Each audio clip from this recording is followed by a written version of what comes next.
We'll talk about the 7 factors that describe user experience. User experience, or UX, is critical to the success or failure of a product in the market.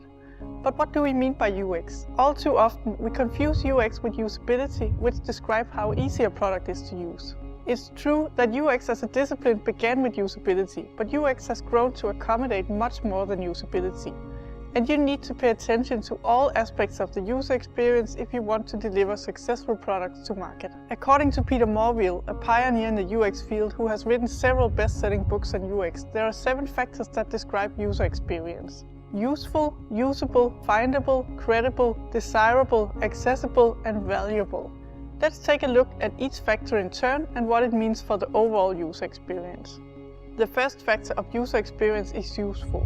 You only want to bring a product to market if it's useful and has a purpose for its target customers. If the product has no purpose, it's unlikely to be able to compete for attention on a market full of purposeful and useful products. If we take a simple example like a car, the primary purpose for most people is if they can drive it where they need to go. A car that can't drive isn't useful. It's worth noting that useful is in the eye of the beholder, and we also call products useful if they deliver non-practical benefits such as fun or aesthetic appeal. So a computer game or a sculpture may be deemed useful even if they don't enable a user to accomplish a goal that others find meaningful. Usable or usability is about enabling users to effectively and efficiently achieve their end objective with a product. Products can succeed if they're not usable, but they're much less likely to do so. Besides giving you a competitive advantage, a high level of usability can also make a huge difference in the safety and comfort of use. Cars are a good example of a context where everything you interact with must have a high level of usability, so we can keep our focus on driving while changing stations on the radio. Findable refers to the idea that the product must be easy to find. If you're working with digital and information products such as web pages, the content within them must be easy to find too. Music and video streaming services with millions of files are extreme examples of the importance of designing for findability. If Netflix users can't find something they're in the mood for on a Friday night, it doesn't matter how much great content is hidden beneath the surface, they'll stop using the service. Credibility relates to the ability of the user to trust in the product that you've provided. Not just that it does the job that it's supposed to do, but that it will last for a reasonable amount of time and that the information provided with it is accurate and fit for purpose. It's nearly impossible to deliver a good user experience if the user thinks the product creator is lying or have bad intentions. They'll take their business elsewhere instead. In 2015, when it was discovered that Volkswagen had rigged the software of millions of diesel cars to cheat on emissions tests, it not only cost them up to $30 billion in damages, but they also lost customer trust and a huge part of the US market share that they're still struggling to regain. That's an extreme example of what loss in credibility will do. But even if you don't commit fraud, you should always ensure that your product lives up to what it promises. Desirability is conveyed in design through branding, image, identity, aesthetics, and emotional design. The more desirable a product is, the more likely it is that the user who has it will brag about it and create desire in other users. To understand desirability, think of a Skoda and a Porsche.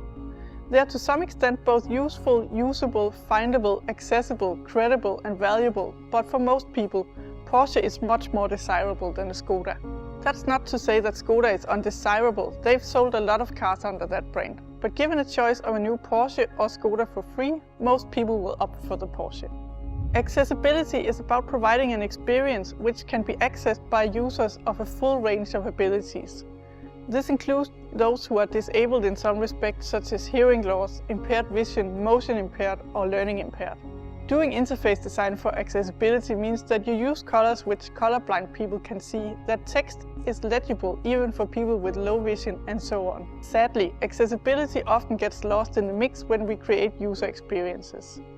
Design for accessibility is sometimes seen by companies as a waste of money because the impression is that people with disabilities make up a small segment of the population. But even if you don't want to design for accessibility just to be a good person, it's worth remembering that when you design for accessibility, you'll often find that you create products that are easier for everyone to use, not just those with disabilities. Don't neglect accessibility in the user experience. Finally, accessible design is now a legal obligation in many jurisdictions, including the EU, and failure to deliver it may result in fines. Finally, the product must deliver value. It must deliver value to the business which creates it and to the customer who buys or uses it. Without value, it's likely that any initial success of a product will eventually be undermined. A product can provide value to different users in different ways. For some users, desirability is more important than accessibility and vice versa. That means that the value factor is really the sum of all the different factors of user experience combined. In this video, we've taken you through Peter Morville's 7 factors of user experience. What they show is that the success of a product depends on more than utility and usability alone. Products which are usable, useful, findable, accessible, credible, valuable, and desirable are much more likely to succeed in the marketplace and bring joy to their users.